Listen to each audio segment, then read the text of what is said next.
অর্থ ইন্দ্রিয় সমূহ, আর স্বামী শব্দের অর্থ নিয়ন্তা বা মালিক। তাহলে গোস্বামী শব্দের অর্থ হলো যিনি ইন্দ্রিয় সমূহকে দমন করেছেন, তিনি হলেন গোস্বামী।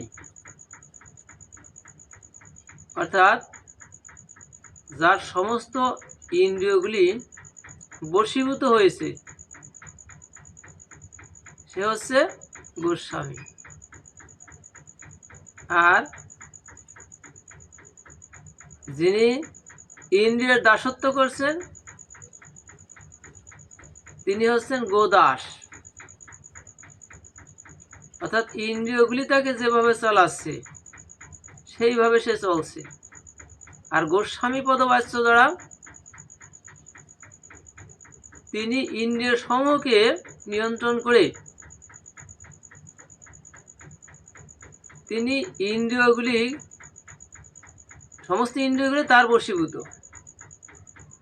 এই বশীভূত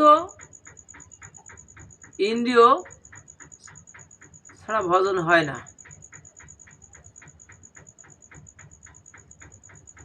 ইন্দ্রিয়গুলি হচ্ছে বিষধর সাপের মতো। সাপুড়ে সাপ নিয়ে খেলা করে। যদি ওই সাপের বিষ দাঁত ভেঙে না দেওয়া হয় তাহলে ওই সাপের ছোবলেই সাপুড়ে মারা যায়। অতএব ইন্দ্রিয় সমূহকে দমন করে কৃষ্ণ ভজন করতে হয়। আমাদের 5টা কর্মেন্দ্রিয়, 5টা হচ্ছে জ্ঞান ইন্দ্রিয়, আর এই 10 ইন্দ্রিয়ের রাজা হচ্ছে মন। 5টা কর্মেন্দ্রিয় সে স্বাভাবিকভাবেই কর্ম করবে, কিন্তু 5টা জ্ঞান ইন্দ্রিয় এর পঞ্চ তন্মাত্রা আছে। জ্ঞান ইন্দ্রিয় 5টা কি? চক্ষু, কর্ণ, নাসিকা, জিহ্বা, ত্বক। এই 5টা জ্ঞান ইন্দ্রিয়ের 5টা তন্মাত্রা আছে। শব্দ, স্পর্শ, রূপ, রস, গন্ধ। এই ইন্দ্রিয়গুলি, এই 5টা জ্ঞান ইন্দ্রিয়ের 5টা স্বভাবগত দোষ আছে।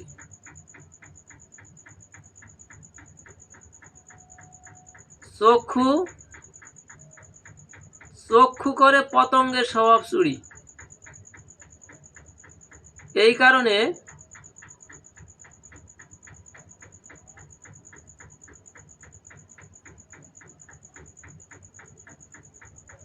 চক্ষুকে নিয়ন্ত্রণ রাখতে হয়। দেখুন, উই পোকা, আপনি অগ্নি প্রজ্বলন করবেন রাত্রে, দেখবেন উই পোকা যেখানেই থাকুক না কেন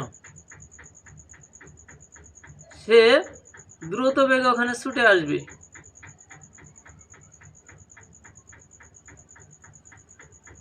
এবং ওর মধ্যে সে ঝাঁপ দিয়ে পড়বে। জানে যে জ্বলন্ত অগ্নিতে ঝাঁপ দিয়ে পড়লে তার পরিণতিটা মৃত্যু, কিন্তু তবু সে ঝাঁপিয়ে পড়ে। কারণ কি? এই উই পোকার সমস্ত ইন্দ্রিয়ই তার বশীভূত, শুধু চক্ষুকে সে বশ করতে পারেনি। তার এই ইন্দ্রিয়টা বশীভূত না থাকার কারণে সে নিশ্চিত মরণ জেনেও ওতে ঝাঁপ দিয়ে পড়ে। যেমনি বলো যে কৃষ্ণ ভজন করতে হলে তোমার এই চক্ষুকে নিয়ন্ত্রণে রাখো, চক্ষু দিয়ে একমাত্র গোবিন্দের রূপ দর্শন করো, রাধা গোবিন্দের যুগল রূপ দর্শন করো। কিন্তু চক্ষু তো বশীভূত নয়, চক্ষু লোভাতুর, পথ পর দ্বারে মাতৃজ্ঞান করে দৃষ্টি করতে হয়, তাকাতে হয়। যদি ভজন ঠিক রাখতে হয়, কৃষ্ণ ভজন করতে হয়, যতক্ষণ পর্যন্ত না হয় ততক্ষণ পর্যন্ত চক্ষু নিয়ন্ত্রণে নেই।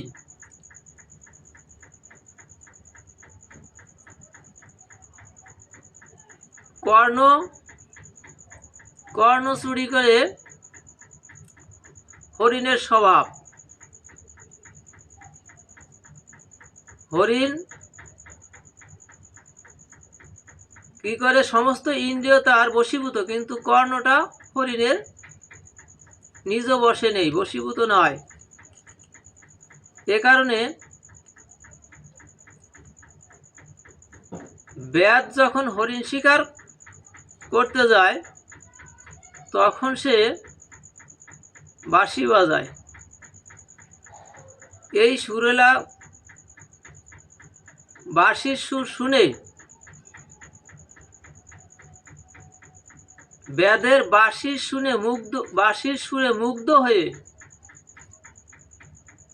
হরিণ স্থির থাকতে পারে না, সে দ্রুত ছুটে যায়। ব্যাধ ওখানে হরিণ ধরার জন্য ফাঁদ পেতে রেখেছে,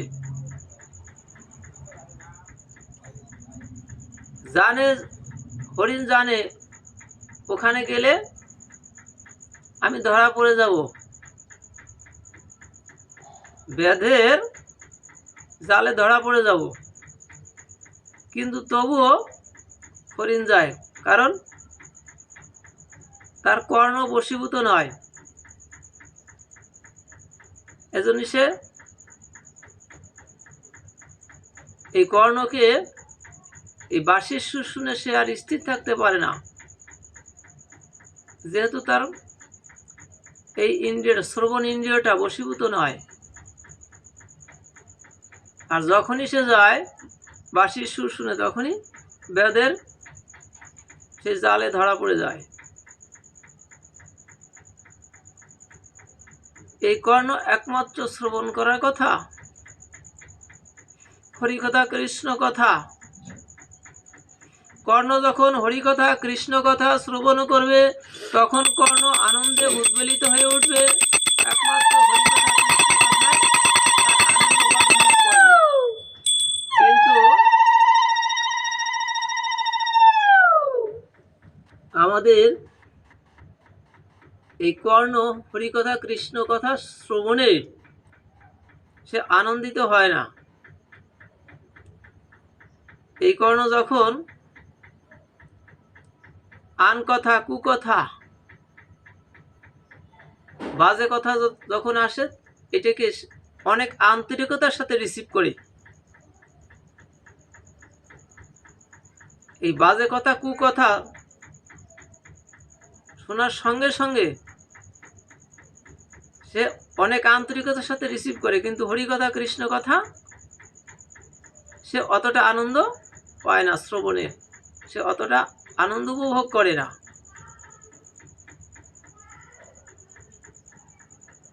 এজন্যই বললো যে তোমার শ্রবণ ইন্দ্রিয় সার্থক হবে যখন তুমি ব্রজের ভজনের কথা, হরিকথা কৃষ্ণ কথা, ভাগবত কথা, সাধু কথা, নাম সংকীর্তন যখন তুমি শ্রবণ করবে, তখন এই শ্রবণ ইন্দ্রিয় সার্থক।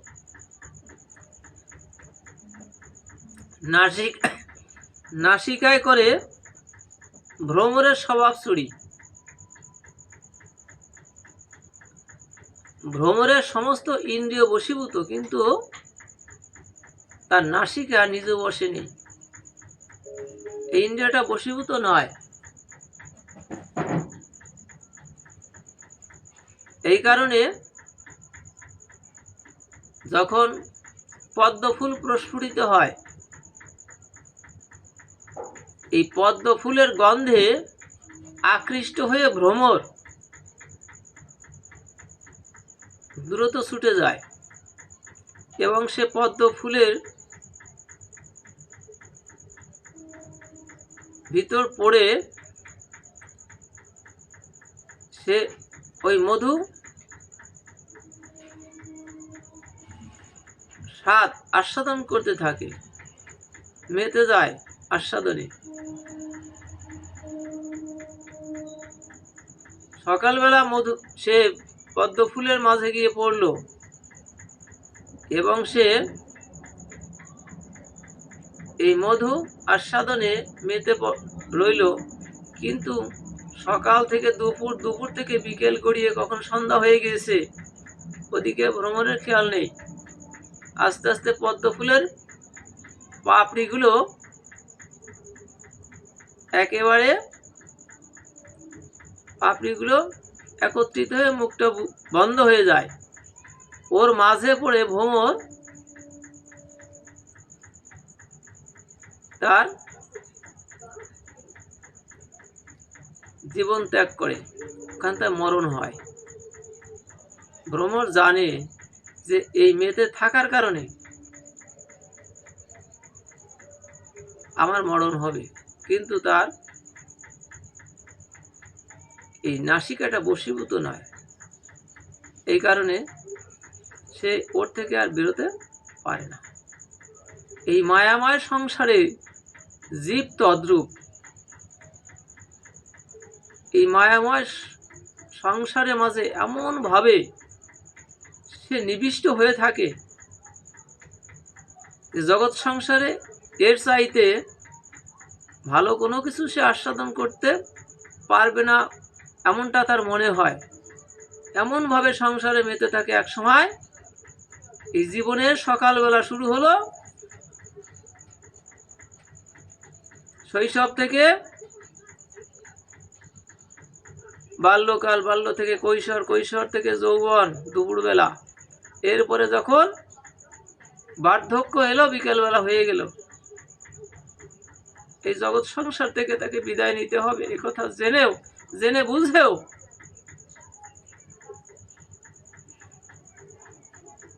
সে কৃষ্ণ ভজন করছে না।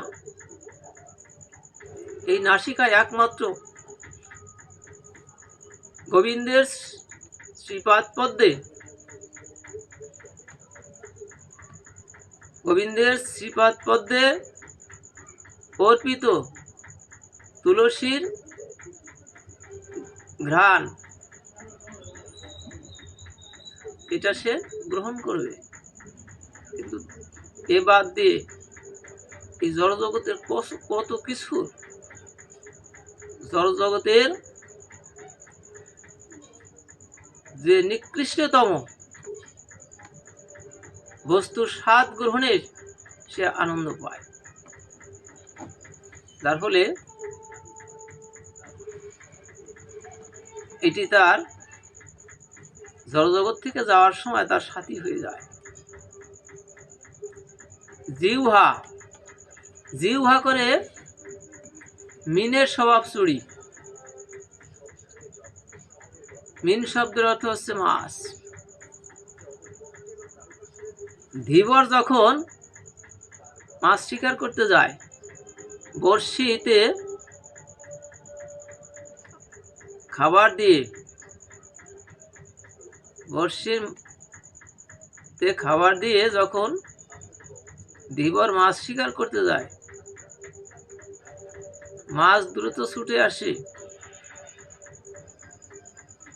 মাছ জানে এই যে খাদ্যটা দেওয়া আছে এই বড়শিতে, এইটা আমি খাওয়ার সঙ্গে সঙ্গে আমি ধরা পড়ে যাব, আমি ধীবরের বড়শিতে আমি ধরা পড়ে যাব। জেনে বুঝেও সেই বড়শিতে দেওয়া খাদ্যটা আধার, সে গ্রহণ করে, আহার করে, সঙ্গে সঙ্গে ধরা পড়ে যায়।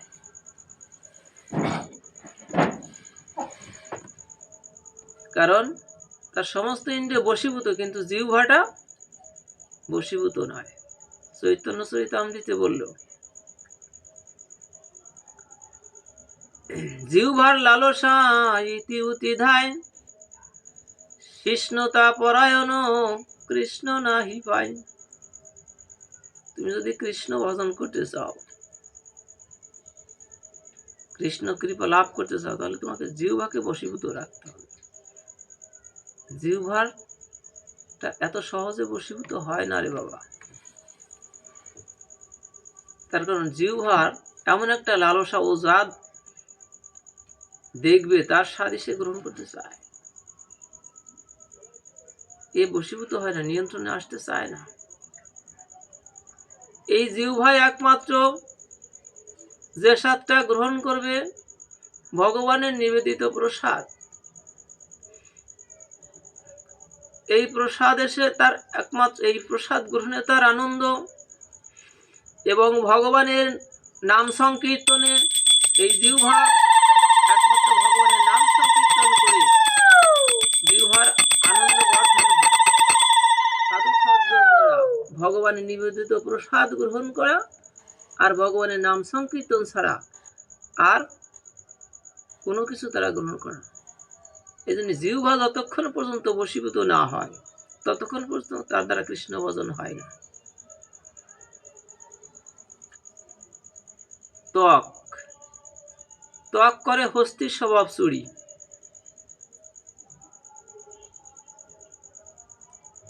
হস্তির সমস্ত ইন্দ্রিয় বশীভূত, কিন্তু ত্বক তার নিজ বশে নেই। এই কারণে